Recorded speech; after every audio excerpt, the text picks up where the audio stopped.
You're welcome back to the Gavel. Now, we woke up to a very worrisome news in the media that 250 people died from snake bites in Plateau and Gombe states in the last 3 weeks. The deaths are largely because of an acute scarcity of anti-venom drugs in the country. Now, the sad news was brought up at plenary during the week. For a country that imports all anti-snake venom, a shortage or absence of the venom in hospitals portends grave danger for its people. This is the situation in Nigeria at the moment, as a federal lawmaker is bringing to the attention of the Senate that within the past 3 weeks alone, 91 people have died from snake bites because of the inability to get treatment. Senator Joshua Lidani tells his colleagues in the upper chamber that suppliers of the anti-snake venom have been unable to import these vaccines adequately. Observes that there are only 3 snake bite treatment centers established by the federal government in the north, namely Kaltungo in Gombe State, Zamko, Langtang in Plateau State, and Bambur in Taraba State, catering for the numerous victims of snake bites which are highly prevalent in the area. Worried that the Federal Minister of Health, which used to supply the antivenom to the 3 centers, stopped doing so since last year. Aware that the Gombe State government had been supplying the anti-snake venom worth 8.5 million naira every quarter to the treatment center at Kaltungo, but because of the numerous patients coming from the neighboring states, the quantity of anti-snake venom has been inadequate, and patients have resorted to buying from pharmaceutical shops at exorbitant rates. He's also disappointed that previous plans by the federal government to build a facility which will produce anti-snake venoms were never realized. Sometime in the 1990s, the federal government, in a partnership with the United Kingdom, the Equitab Group, and the University of Liverpool and Costa Rica, agreed to undertake a research into the snake bite and production of suitable anti-snake venom, with a view to transfer of technology towards local production of the anti-snake venom. Notes that the government of President Olusegun Obasanjo had approved the establishment of the factory for the production of the anti-snake venom in Gombe State, but nothing has been done in furtherance of that approval. After the presentation of the motion, the Senate asked the Federal Ministry of Health to, as a matter of urgency, procure sufficient quantities of snake venom and supply them to treatment centers in the affected states. The Senate also asked the Federal Ministry of Health to initiate steps towards establishment of local production of the anti-snake venom.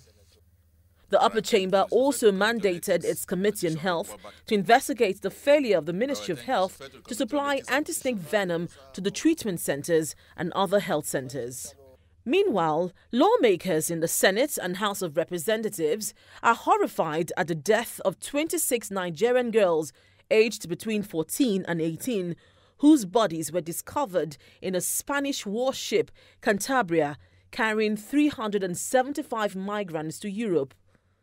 The chairperson of the Senate Committee on Diaspora says it is time for government at all levels to go beyond being horrified to taking proactive and urgent emergency measures to address the root causes of the exodus. Even more horrifying is the suspicion that they had been sexually abused and murdered.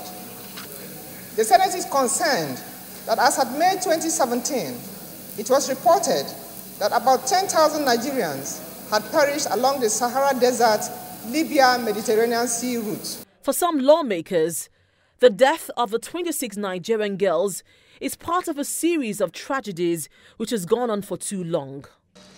It's unfortunate that African nations, including Nigeria, continuously ignore this tragedy that is before us. 26 lives lost in an attempt to cross to Europe is one tragedy too many. I think the federal government, together with the state governors, should declare a state of emergency on unemployment and do something tangible, year in, year out. Billions of naira, now it is in trillions, and yet we have our unemployed roaming the streets. We're all aghast at the news. In the House of Representatives, the House leader is calling for an investigation into the cause of death of the 26 Nigerian girls. The question that arises now is, how come they were found dead at sea? What happened to the remaining passengers that went away alive? The Senate and the House of Representatives have directed its committees on diaspora and foreign affairs to liaise with the Libyan embassy and investigate the circumstances surrounding the death of the 26 Nigerian girls in the Mediterranean Sea en route Italy. The House of Representatives during the week instructed its Committee on Customs and Excise to investigate the abuse of import duty waivers granted by the Ministry of Finance and its effect on the economy. Revenue shortfalls from government agencies is a major challenge, and this was really emphasized in President Buhari's 2018 budget presentation, where he disclosed that only 155.14 billion naira was remitted by September 2017, as against the projected sum of 605.87 billion naira. Funding the 2017 budget has been a major challenge in the country. The executive has had to seek approval from the National Assembly to borrow from external sources to fund the 2017 budget. While this issue has been looked into, President Buhari has presented an 8.612 trillion naira 2018 budget to the National Assembly for approval. The question on the minds of many Nigerians is how this budget will be funded, considering the challenges in funding the 2017 budget, which was a lower figure of 7.298 trillion naira. It appears to be the question on the mind of members of the House of Representatives. At the House proceedings during the week, lawmakers considered a motion drawing attention to allegations that ministries, departments and agencies of government owe over 115 billion naira as tax liabilities, and some tax collected by banks were not remitted. Aware of the low culture of individual, corporate, organization tax compliance, the bill tax being the means through which government can earn extra revenue to bring about the much-deserved development to the country, especially in the face of declined revenue from crude oil. The House Committee on Finance and Public Accounts is to investigate the matter and report back in 6 weeks. Meanwhile, another investigation is to be carried out by the House Committee on Customs. It concerns the handling of import duty revenues, waivers and bonds on import duties collected by the Nigeria Customs Service. That the Nigeria Customs Service customarily issues pre-arrival assessment reports, which are used to assess duties payable on imported goods, but the reports are sometimes compromised by importers, thereby leading to underpayment of duties in billions of naira.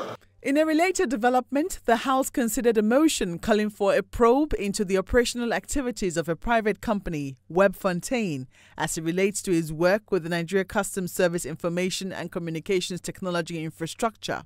The operation to the Nigeria Customs Service on 1st December 2013, Webfontaine Nigeria Limited never did for some curious reasons.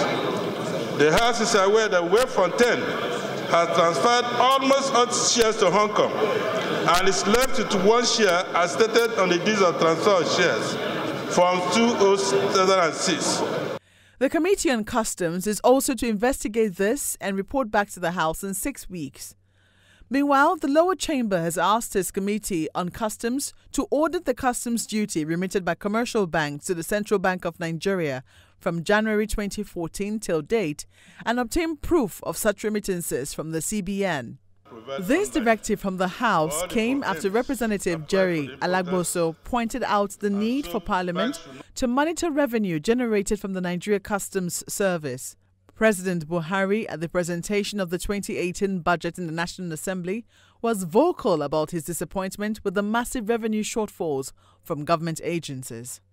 There is also concern that the accounting officers at the banks, in most cases, ignore the differences between the utilization and application of M, thereby negating the CBN's guideline for forest issuance for M and their utilization within a liable prosecution and litigation period, which tends to affect custom duties negatively. Now, this is where we draw the curtains on this week's edition of The Gavel. If you have any views on any of the issues discussed, please email us on thegavel@channelstv.com. Thank you for staying with us and see you again next week.